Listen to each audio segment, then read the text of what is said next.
This season of social distancing has brought up a lot of things to the surface for me.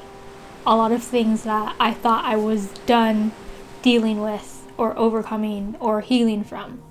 But I know I'm not the only one.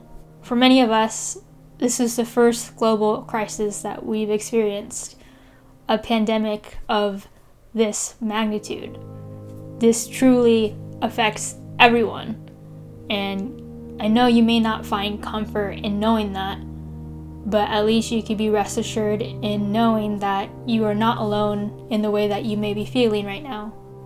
This state of uncertainty and not knowing when things will go back to normal has caused a lot of anxiety and even panic for many. For me personally, this period of social distancing and self-isolation, self-quarantine has brought up a lot of feelings of loneliness, and that is exactly what I want to address in today's video. So I want to start off by talking about how I view loneliness and give you a little more context into why I think I'm feeling the way that I am right now. And then second, I want to give you guys ways to overcome feelings of loneliness and even anxiety. And these are all things that I've been doing in the past few days, and I just hope I can help someone else out there, because I know right now is such a strange, weird, heavy time for everyone worldwide. So a little context on me and why I feel like loneliness is kind of like the biggest feeling that has come up for me during this time of social distancing. Last year I went through my first real heartbreak. So the past 8 months or so I've been healing from that breakup. And I guess in this very uncertain time, my brain is craving something that is familiar. It's craving comfort from someone that is no longer in my life. And it feels like, even though I've been doing so much better, I feel like I'm almost back in month 2 of my healing process.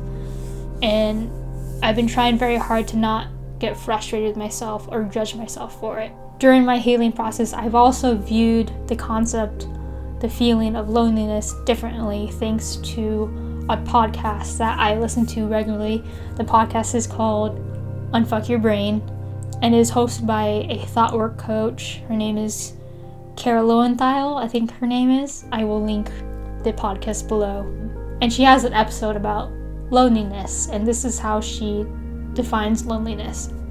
Loneliness isn't about not being able to be with other people. Loneliness is about not being able to be with yourself. I bring this up because I live at home. I live at home with my family. So some people would think like, okay, like why are you lonely? Why are you feeling lonely when you are surrounded by loved ones?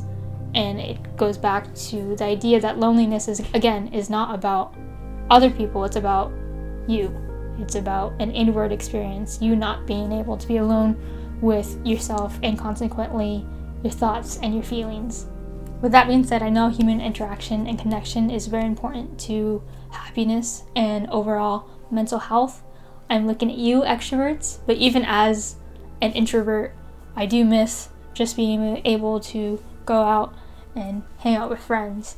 But obviously at this point in time, that's not really something we should be doing.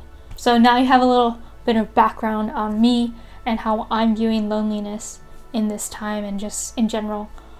Here are ways that I've been working through these emotions of loneliness, and eventually I hope to overcome this loneliness in this weird time. So the first way I've been trying to overcome these feelings of loneliness is to call or FaceTime friends and family. Just the other day, I went live with my good friends Adrian and Trixie on our shared channel called the Film Collective, and that really just brought a little bit of normalcy to my day because we see each other like every week, and now that we can't meet up physically, the live was the next best thing. The next thing that I've been doing to overcome these feelings of loneliness is to write about it, journal about it.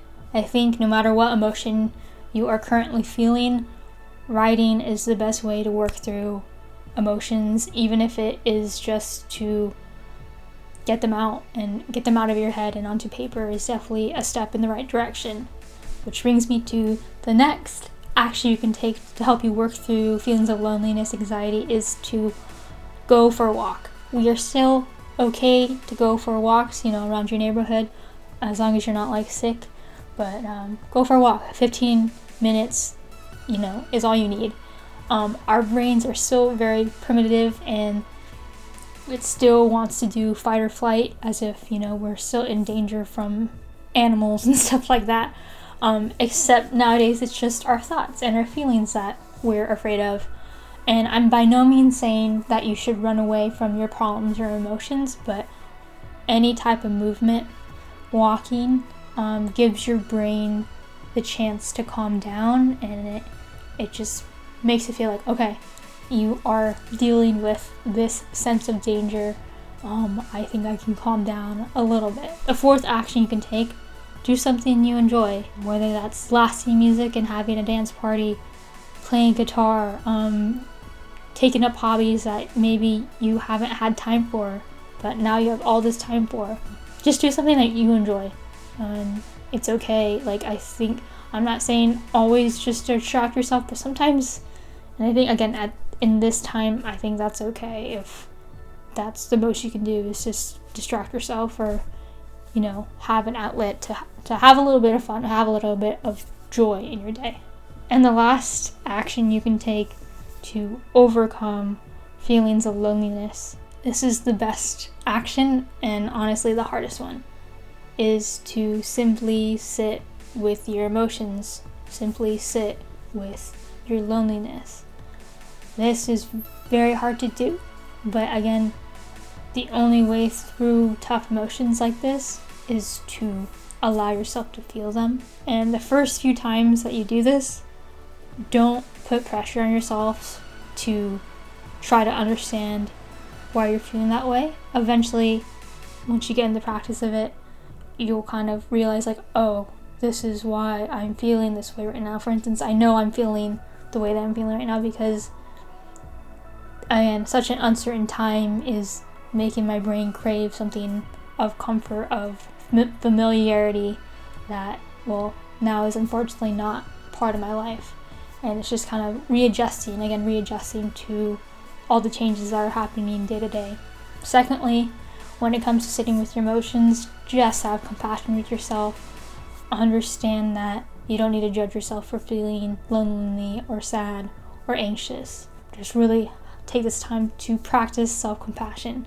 And lastly, know that feelings, especially the tough ones, they are not problems to solve. So when you're feeling some type of way and it doesn't feel great, you don't need to find a quick fix, or it's not even something to fix. It's simply just something to feel, something that is passing through. And it just simply means that you're human. That's it. You're not weak. You're not crazy. You are just human for feeling the way that you do. And on that note, I just want to leave you with this quote from Philip Wang from Wong Fu Productions. It's about feelings, and this is what he says. Feelings are what gives our lives texture, even sadness. So embrace the entire spectrum of emotions. Even though we don't know what tomorrow holds, I hope in this time we allow ourselves to not only practice compassion for others, but compassion for ourselves. I hope we allow ourselves to learn how to sit with ourselves and emotions, to let our emotions pass through without any judgment or the need to solve the way that we've been feeling. For feelings are not problems to solve. They're simply a reminder that we're human. For those who don't know, I'm Marissa Roxas. I'm a filmmaker from San Diego, California. I make videos about personal development and self-love, and I hope to help you put self-love first. Until next time, please take care and hang in there. I'll see you soon.